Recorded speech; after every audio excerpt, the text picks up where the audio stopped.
Good evening, and welcome to Having a Drink with Mink. I'm your host, Jason Mink. Thank you for joining us on this very special episode. What's so special about it? Well, we tried to shoot it last night and it didn't work out, and we only have about 40% battery power. So we're going to make it special and we're just going to blast right through it. How about that?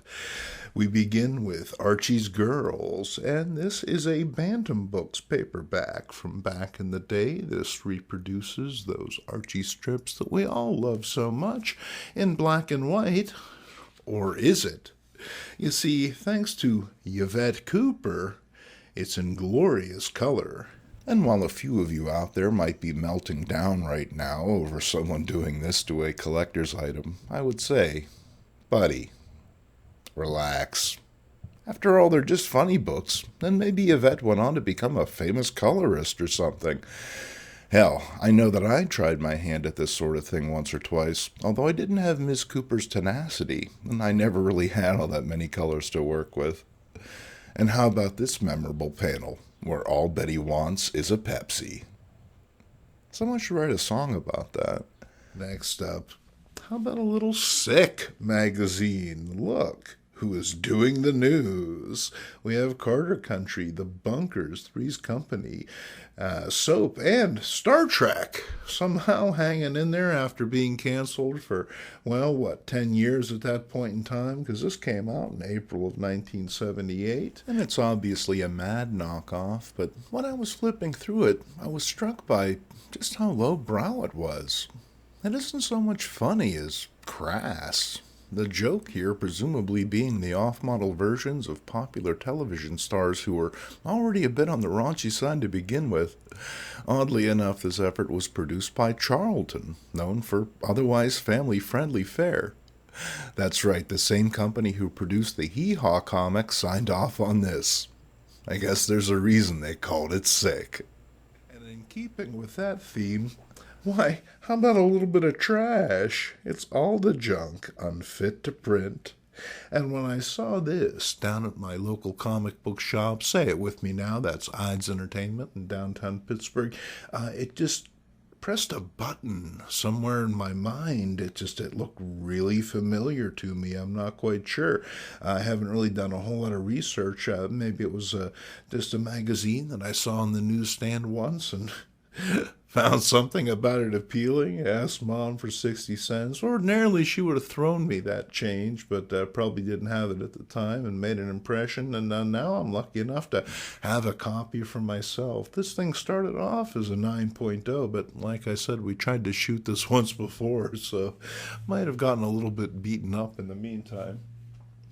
And then, are you ready for Tom Jones? It's a trick question, of course.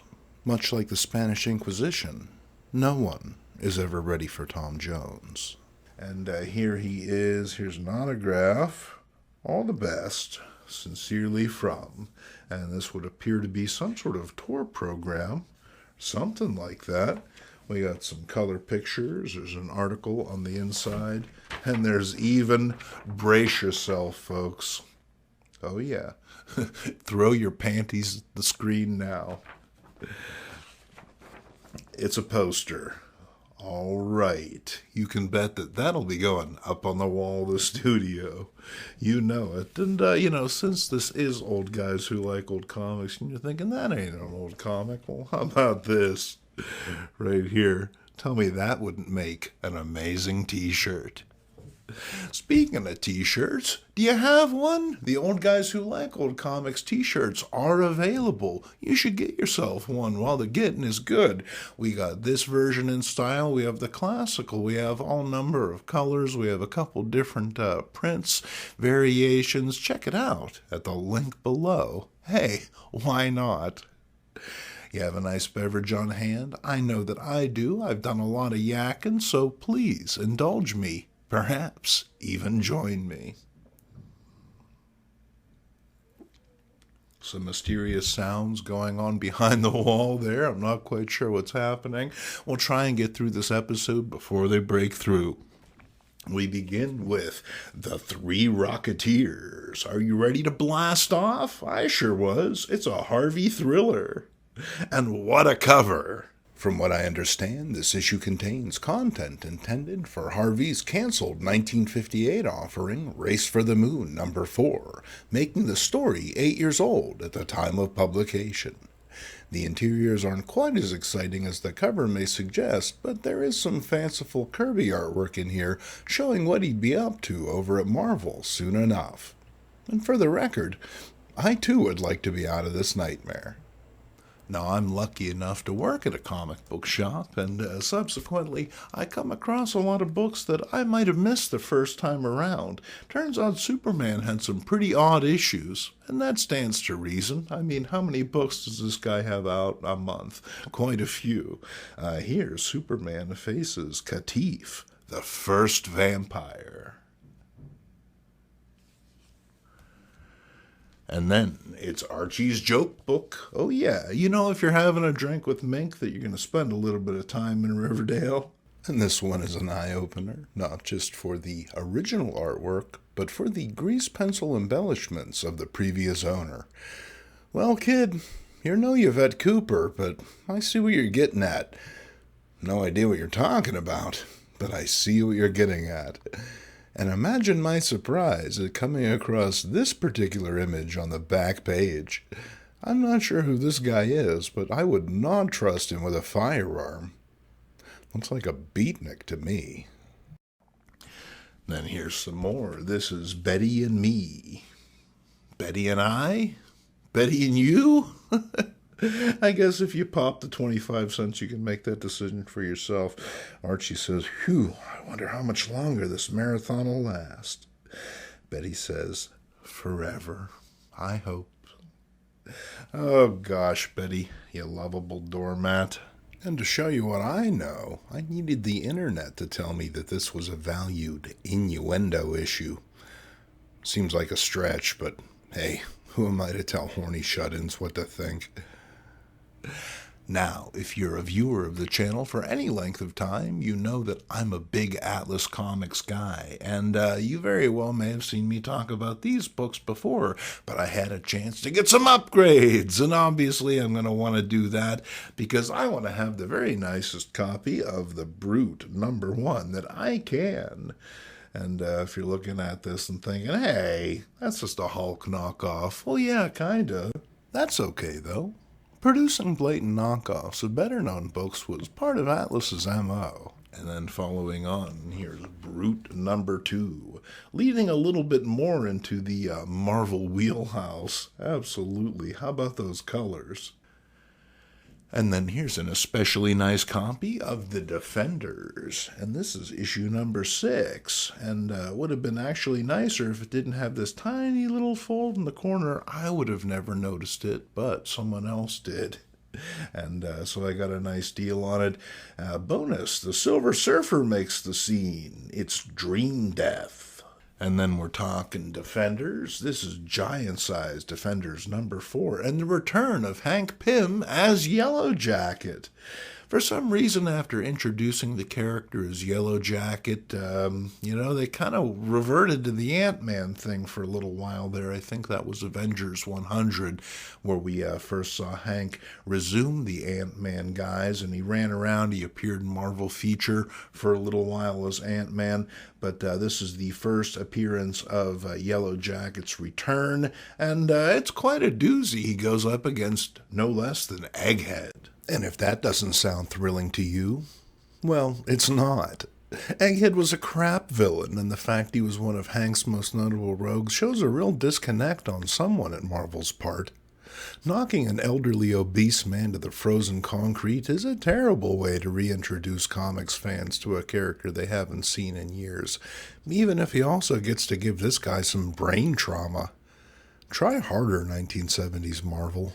And I think that it would have actually been kind of nice had Hank stayed with the Defenders. Probably would have gotten a better deal when it comes right down to it. They could have used a scientist on that team. Here's Demon Hunter #1. Certainly one of Atlas's most original characters, the David Anthony Kraft and Rich Buckler collaboration concerns mafia kingpins, secret cults, and a supernatural protection racket run by one Gideon Cross, who kills demons for fun and profit. As far as it goes, it is one of the company's more mature offerings, although the front cover is no different than many of the popular comic books of the time. After the closure of Atlas, the character would eventually respawn at Marvel as the Devil Slayer. And then let's talk a little bit about those Marvel Comics reprints of the 1970s. Well, there sure were a lot of them, absolutely. And if you went to conventions, if you haunted comic book shops, and you probably saw these in the quarter bins. Those are dollar bins now. All the time, a lot of collectors would turn their nose up at them because the contents had been altered. The colors weren't quite the same. Sometimes the reproduction was a bit on the spotty side, but nonetheless, I was happy to have this issue of Giant Size Fantastic Four number 5. Enter the Psycho Man. Has a really nice sharp edge there. These square bounds, they're pretty sweet. I remember thinking they were pretty cool when I was a kid. And then here is the king-size special issue of Fantastic Four number 10. And I couldn't help but notice when I put these two right next to each other that the giant size was actually a little bit smaller. Larry, get Stanley on the phone. I want my quarter of a cent back. And then here's the Invincible Iron Man number 97, and it's the return of the Guardsman. And then speaking of Ant-Man, here is an issue of Marvel Feature. This is number 8. And this is one that I always skip because it's 2/3 reprint when it comes right down to it. Oh, sure, it's reprinting the origin of the Wasp, but, when it came right down to it, I had to spend my shekels wisely. Yes, I did. And then talking Fantastic Four, talking Marvel reprints, we would be remiss if we didn't mention Marvel's Greatest Comics, starring the Fantastic Four with all our foes against us. And who's this guy? He looks kind of like the Beast.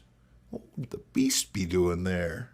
And when I was growing up as a young person, I realized very early on I'd never be able to afford every issue of Amazing Spider-Man, but with a little bit of judicious picking, I could have every issue of Marvel Tales, which reprinted those Amazing Spider-Man stories. It didn't reprint them all, but I didn't know it at the time.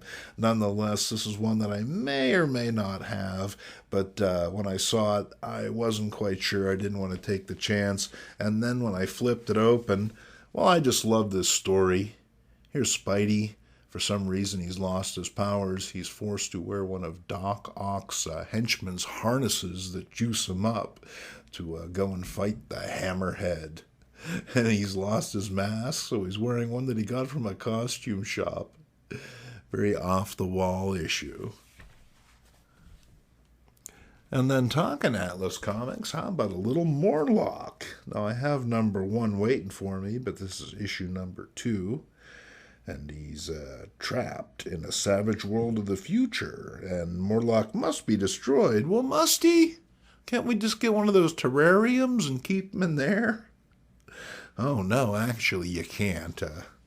That guy spreads like wildfire. He's worse than Japanese knotweed.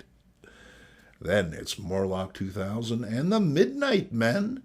Atlas was attempting to take the comic in a bit of a different direction after the last horrifying issue.